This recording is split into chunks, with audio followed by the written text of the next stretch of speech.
अपने को दृष्टा या आत्मा मान लेने मात्र से तो संतुष्टि होती नहीं, जब तक कि आत्मसत्ता, आत्मशक्ति, आत्म सामर्थ्य आ नहीं जाती।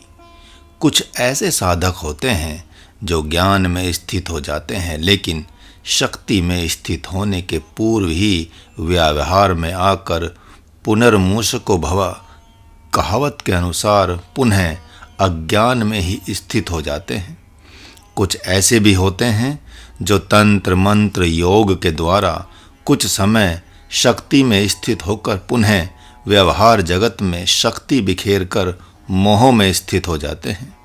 लेकिन एक तीसरे प्रकार के साधक होते हैं जो ज्ञान और शक्ति दोनों में ही स्थित होकर जगत हितार्थ व्यवहार जगत में प्रवेश करते हैं, जो भक्तों एवं आत्म जिज्ञासुओं के लिए अति सार्थक होते हैं। सभी संत इस विषय में एक मत हैं कि संपूर्ण शक्ति से संपन्न आत्मज्ञानी ही प्रकृति को स्वीकार करने के अधिकारी हैं। आत्मबोध से संपन्न लेकिन संकल्प शक्ति से हीन साधक तब तक जगत से अज्ञात होकर मौनी एवं अंधा बना रहे जब तक कि वह सर्वशक्तिमान नहीं हो जाता। आप सब ने सुना ही है कि माँ गांधारी ने एकमात्र नेतेंद्रिय पर ही संयम किया था। उसी संयम से प्राप्त हुई शक्ति के द्वारा शक्तिपात करके उसने दुर्योधन के शरीर को वज्र बना दिया था। ठीक उसी प्रकार यदि आत्म जिज्ञासु संपूर्ण इंद्रियों पर संयम कर दे तो एक समय ऐसा आएगा कि वे आत्म संकल्प से आत्मज्ञान रूप ही हो जाएंगे। कोई साधक पूछता है कि गुरुदेव से कि मैं आत्मा हूँ गुरुदेव, आपके आध्यात्मिक विषय के श्रवण मात्र से मैंने आत्म स्वरूप को जान लिया, लेकिन आत्म शक्ति को नहीं जाना। अतः अब आप ही बताएं कि मेरे लिए आप क्या आज्ञा देते हैं। गुरुदेव मानो बताते हैं कि संपूर्ण इंद्रियों के कर्मों को तथा प्राणों के व्यवहार को ज्ञान से प्रज्वलित हुई आत्म संयम रूपी अग्नि में आहुति दे दो। ऐसा सुनकर वह साधक चेतन ध्यान अर्थात चिंतन के साथ ध्यान योग में प्रवृत्त हो जाता है, जिसका सविस्तार वर्णन 6 अध्याय में किया गया है। मास परायण नवा विश्राम। हे पार्थ, कुछ योगी द्रव्य यज्ञ करते हैं, कुछ तप यज्ञ करते हैं, कुछ अष्टांग योग करते हैं, कुछ यति जन सन्यासी तीक्ष्ण व्रतों के द्वारा स्वाध्याय में ज्ञान यज्ञ करते हैं। वे ज्ञान निष्ठा से संपन्न कालांतर में इन्हीं यज्ञों के द्वारा ज्ञान रूप होते देखे जाते हैं। द्रव्य यज्ञ भगवत प्राप्ति के साधनों में प्रभु ने धन के दान को भी संपूर्ण साधन माना है, और यह एक विलक्षण बात है। बहुत से साधकों एवं भक्तों ने एकमात्र धन दान से ही अपने तन मन वचन हृदय को पवित्र कर भगवान को प्रसन्न कर लिया है। महात्मा राजा बलि उन्हीं साधकों में से एक हैं। उन्होंने भगवत प्राप्ति के साधनों में धन दान को ही अपने लिए सर्वश्रेष्ठ साधन माना एवं जाना था। साधकों के अपने अपने भगवत प्राप्ति की निष्ठा के साधन होते हैं। रावण ने तो भगवत प्राप्ति का साधन भगवान के हाथों मरना ही मान लिया था। उसने सोचा था कि अब तो मैं निष्काम जप तप योग कर ही नहीं सकता, अतः क्यों न प्रभु के हाथों मरकर अब तक के सारे कुकृत्यों का प्रायश्चित भी कर लूं और सामीप्य मुक्ति भी प्राप्त कर लूं। सभी जानते ही हैं कि ऐसा ही हुआ भी था। राजा बलि ने भी यही सोचा था कि निष्काम जप तप योग हमारे से तो हो ही नहीं सकता, लेकिन दान रूपी यज्ञ तो हो सकता है। अतः इसी दान में यज्ञ को मैं प्रभु प्राप्ति का साधन बनाता हूँ। ऐसा सोचकर वे प्रजा से प्राप्त हुए संपूर्ण धन को देकर अश्वमेध आदि यज्ञों के द्वारा देवताओं को आहुति से तथा संतों साधकों एवं भक्तों तथा ब्राह्मणों को दान रूपी सेवा से संतुष्ट करने लगे। दान ही ब्रह्म है, इस भावना से अपने दरवाजे से कभी किसी को खाली हाथ जाने नहीं देते। जो अपने दरवाजे से कभी किसी को खाली हाथ जाने नहीं देता, उसे महादाता कहते हैं। सब देखते ही हैं कि संत अपने पास आए हुए भक्तों को कुछ देकर ही भेजता है।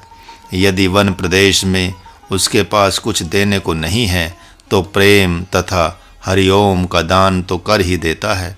उसी प्रकार जिस सदगृहस्थ भगवत भक्त के दरवाजे से कोई खाली हाथ नहीं लौटता, वैसे महादाता के पास कभी भगवान ही मांगने आ जाते हैं। महात्मा बलि ने इतना दान किया कि उसने सोचा कि अन्न में और शरीर में तो अंतर ही नहीं है। अन्न तो अन्न है ही, शरीर भी अन्न है। अन्न का उपार्जन तो करता है, उसके लिए अन्न प्राण है, और शरीर का जिसने उपार्जन किया उसके लिए शरीर प्राण है। इस न्याय से तो जिस शरीर को मैं अपना मानता हूँ वह भगवान का उपार्जन किया हुआ है, अतः यह शरीर भगवान का अन्न है। अवश्य मेरे दरवाजे पर कभी न कभी इन्हीं मांगने वालों में से भगवान भी कभी मांगने आ जाएंगे। उस महात्मा ने यजमान, ब्राह्मणों एवं ब्रह्मचारियों को दक्षिणा से, याचकों को मुँह मांगे दान से एवं प्रजा को प्रसाद से इतना संतुष्ट कर दिया कि उस दान रूपी भगवान से भगवान ही ब्रह्मचारी के वेश में उसके दरवाजे पर याचक बनकर आ गए।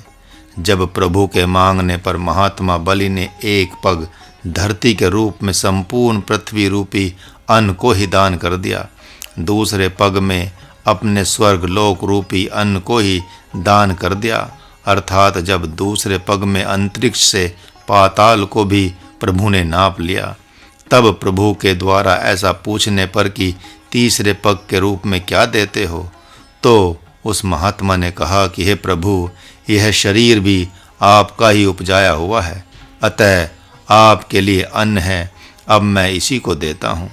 ऐसा कहकर राजा बलि ने अपने सिर को आगे कर दिया। सुना जाता है कि तब प्रभु ने उन्हें पाताल लोक का स्वामी बनाकर एक संकल्पवत दिव्य राजमहल, जिसमें 10 दिशाओं के अनुरूप 10 दरवाजे बनाए गए हैं, उसे देकर कहा, तुम जिधर से भी निकलोगे, जिस दरवाजे से भी निकलोगे, उसी दरवाजे पर मेरा साक्षात दर्शन करोगे।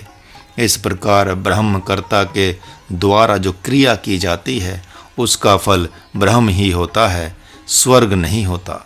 स्वर्ग तो जहाँ ब्रह्म रहता है वहाँ वास करता ही है, लेकिन उसकी आत्मा स्वर्ग न होकर ब्रह्म ही हो जाती है। राजा बलि आज भी किम पुरुष प्रदेश में वास करते हैं, जो उनका पाताल लोक कहा जाता है। वे चिरंजीवी महात्मा जिस दिशा में गमन करते हैं, सर्वप्रथम भगवान का ही दर्शन करते हैं। तात्पर्य यह है कि यह शरीर भी 10 दरवाजों वाला एक दिव्य महल कहा जाता है, अतः वे 10 इंद्रियों के द्वारा ब्रह्म की ही अनुभूति करते हैं।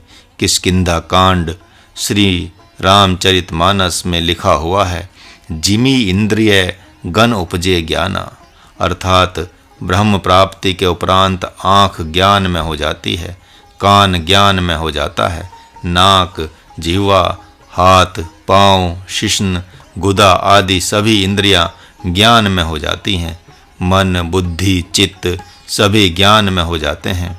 कहाँ तक कहा जाए, सारी वृत्तियाँ ज्ञान में हो जाती हैं। कान से जो शब्द सुनाई पड़ता है वह उसके लिए ब्रह्मनाद हो जाता है, जो रूप दिखाई पड़ता है वह ब्रह्म रूप हो जाता है, जीवा के द्वारा पाए जाने वाले सारे के सारे रस ब्रह्म रस हो जाते हैं, इत्यादि इत्यादि। जिस प्रकार हनुमान जी के अंग अंग में भगवान बैठे हैं, उसी प्रकार राजा बलि के 10 इंद्रियों में भगवान बैठे हैं। वे जब चाहें तब इस शरीर को प्रभु दर्शन कर छोड़ सकते हैं। द्रव्य यज्ञ, इस आख्यायिका के द्वारा तो आप सबको जान ही लेना चाहिए कि आप सबका शरीर भगवान के द्वारा ही उपार्जित किए जाने के कारण से उनके लिए अन्न ही है। अतः भले ही आप भगवान को इस शरीर रूपी अन्न को सर्वथा न दे पाएं तो भी कोई बात नहीं, इस शरीर से अन्न का उपार्जन कर कम से कम 10% ही सही, लेकिन दान देने का स्वभाव बनावे। दरवाजे पर आए हुए संत रूपी अग्नि को, ब्रह्मचारी रूपी अग्नि को, ब्राह्मण रूपी अग्नि को, याचक रूपी अग्नि को, अतिथि रूपी अग्नि को तथा आकाशचारी पशु पक्षी रूपी अग्नि को निराश न जाने दे। आप सभी देखते ही हैं कि शरीर रूपी अन्न को आप सबके नहीं चाहने पर भी भगवान काल रूप बनकर तो ले ही जाता है, लेकिन भगवान आपके लिए काल बनकर नहीं अमृत बन के आए, इसके लिए आप दान देने का स्वभाव बनाएं। कतराएं नहीं, अभी से देने की तैयारी करें, जिससे जब शरीर रूपी अन्न को मांगने भगवान ही आए तो आप सहर्ष उसे दे सकें। कितने ही साधक भगवान की प्रसन्नता के निमित्त तप रूपी अग्नि में अपने शरीर रूपी भविष्य की आहुति दे देते हैं।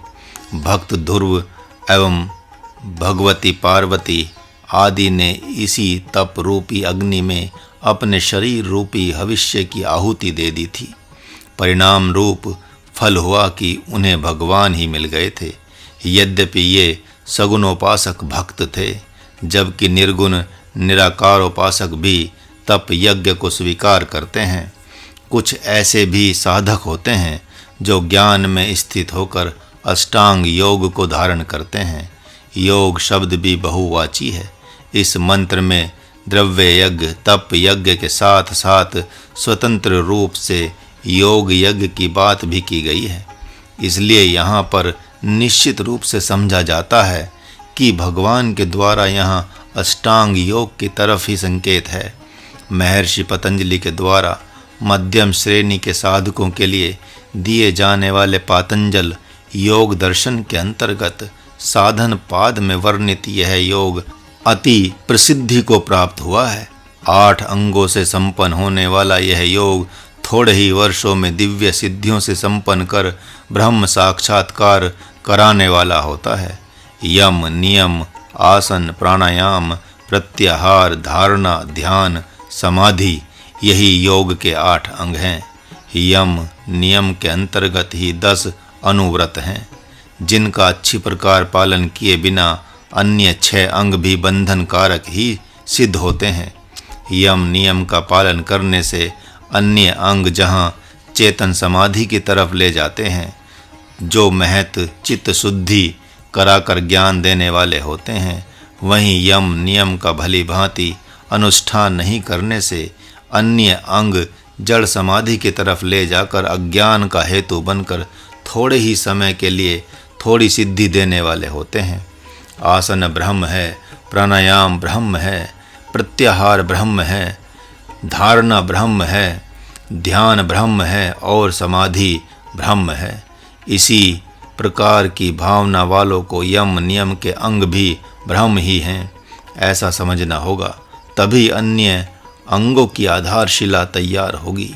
यम नियम के वे 10 अंग इस प्रकार हैं: अहिंसा, सत्य, अस्त्य, ब्रह्मचर्य, अपरिग्रह, शौच, संतोष, तप, स्वाध्याय और ईश्वर प्रणिधान।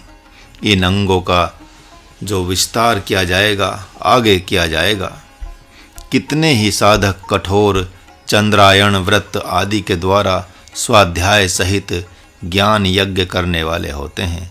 ब्रह्म यज्ञ एवं ज्ञान यज्ञ में तो कुछ अंतर है ही नहीं, फिर भगवान ने यहाँ इन्हें पृथक क्यों किया? हाँ, इसलिए कि यहाँ स्वाध्याय विशेषण है। कुछ साधक गुरु आदेशानुसार मैं आत्मा हूँ ऐसा स्वीकार तो कर लेते हैं, किंतु 24 घंटे आत्मरूप होकर के विचरण करने में असमर्थ होते हैं। अतः वे सद्गुरु आश्रम में रहकर कठोर तप एवं त्याग के साथ गुरु आदेशानुसार आध्यात्मिक ग्रंथों गीता, उपनिषद, योग, वशिष्ठ आदि का सुबह से शाम तक स्वाध्याय करते हैं एवं संध्याओं में अपने स्वरूप का ध्यान कर रात्रि में दिन के किए गए स्वाध्याय का चिंतन करते हैं। उसके उपरांत रात्रि के तृतीय पहर में दिव्य स्वप्नों वाली निद्रा को लेकर पुनः चौथे पहर में शौच, स्नान कर चिंतन में ध्यान को 1-1.5 घंटे स्वीकार कर लेते हैं, पुनः नित्य के स्वाध्याय में प्रवृत्त हो जाते हैं। स्वाध्याय के अंतर्गत आए हुए संशय एवं भ्रम का निवारण हर रोज सद्गुरु से कराते रहते हैं। ज्ञान योगी साधक के लिए यतः संसित व्रतः विशेषण भी दिया गया है। ज्ञान योगी को सर्वप्रथम निद्रा पर विजय प्राप्त करनी होती है, अतः उसके लिए अति सूक्ष्म आहार, हल्का आहार करते हुए चांद्रायण व्रत के साथ स्वाध्याय करने का विधान किया गया है। साधक अपने भोजन को छोटे छोटे 30 ग्रासों में बांट देते हैं और शुक्ल पक्ष की प्रतिपदा से 1 ग्रास कम करते हुए अमावस्या को पूरा उपवास करते हैं। पुनः शुक्ल पक्ष की ही प्रतिपदा से 1 ग्रास बढ़ाते हुए अमावस्या को पूरा भोजन करते हैं। इस प्रकार 6 महीने या साल भर में शरीर को तपो में बनाते हुए 3-3 दिन के उपरांत हल्का आहार लेते हुए तीसरे साल में 5-5 दिन या 7-7 दिन पर फलाहार लेते हुए ज्ञान समाधि को विशेष प्रतिष्ठित करते जाते हैं। वे तब तक ज्ञान समाधि का प्रयोग करते हैं जब तक संपूर्णता से ज्ञान रूप नहीं हो जाते। चंद्रायन व्रत की दूसरी सरल विधि इस प्रकार है। कुछ साधक अपने भोजन को 15 ग्रासों में बांट देते हैं तथा शुक्ल पक्ष की प्रतिपदा से 1-1 ग्रास कम करते हुए पूर्णिमा को 24 घंटे उपवास करते हैं तथा कृष्ण पक्ष की प्रतिपदा से 1-1 ग्रास बढ़ाते हुए अमावस्या तक 15 ग्रास यानी पूरा भोजन कर लेते हैं। जैसे जैसे शरीर, मन तथा इंद्रियां तमोमय होती जाती हैं, वैसे वैसे अन्न से शाक सब्जी पर उतर आते हैं, अर्थात शाक सब्जी तथा फल फूल ही खाने लगते हैं। शाक सब्जी को भी 24 घंटे में 2 बार से 1 बार, 5-6 महीने में हर तीसरे दिन 1 बार, साल भर होते होते हर चौथे रोज 1 बार शाक सब्जी फल फूल खाते हुए फिर भूख लगने पर ही हल्का आहार फलाहार लेते हैं। उस अवस्था में लगभग स्वाध्याय एकमात्र चिंतन में बदल जाता है।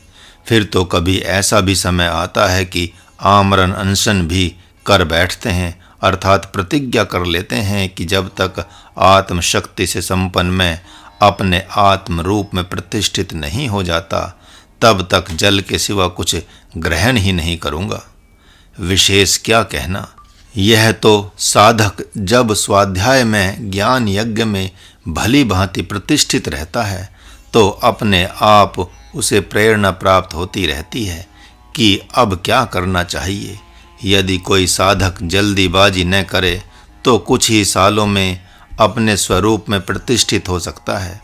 यदि कोई साधक धैर्य एवं कुशलता के साथ पहले दिन से ही अखंड 12 घंटे स्वाध्याय में ज्ञान यज्ञ करना चाहे तो उसके लिए भी यही नियम है कि सुबह 4 बजे से 5 बजे तक शौच स्नान आदि से निवृत्त होकर 5 से 7 या 12-15 नाड़ी शोधन के साथ रेचक पूरक कुंभक प्राणायाम कर चिंतन में ध्यान करे। फिर 7 से 11 बजे तक योग वासिष्ठ या ज्ञान कांड के उपनिषद या सद्गुरु के द्वारा लिखित ग्रंथों का स्वाध्याय करे। उसके उपरांत 11 से 12 बजे हल्का आहार ले। फिर स्नान कर 1 से 2 बजे तक ध्यान करे। 2 से 3 बजे तक गुरुदेव के पास बैठकर सत्संग का लाभ ले। उसके अभाव में उच्च कोटि के साधकों के साथ सत्संग करे। 3 से 6 बजे तक पुनः स्वाध्याय, 6 से 7:30 बजे तक नित्य कर्म एवं ध्यान करे। पुनः हल्का आहार लेकर दिन भर में किए गए स्वाध्याय का रात्रि 10 बजे तक चिंतन करे। इसके बाद निद्रा को स्वीकार करे। 1-1 महीने में दिन के स्वाध्याय को बढ़ाता जाए तथा रात्रि के चिंतन को भी 1-1 घंटा बढ़ावे। इस प्रकार साल भर होते होते 7 बजे सुबह से लेकर 6-7 बजे शाम तक अखंड स्वाध्याय कर सकता है। ऐसी अवस्था में रात्रि 8 बजे ही हल्का आहार लेने में सुगमता होती है। 1.5-2 साल होते होते जैसे जैसे आत्मचिंतन की धारा प्रकट होती जाएगी, वैसे वैसे पाठ की जगह अखंड चिंतन प्रारंभ होता जाएगा। वैसे ही रात्रि में चिंतन की जगह ज्ञान में ध्यान जगह लेता जाएगा, अर्थात प्रारंभ होता जाएगा।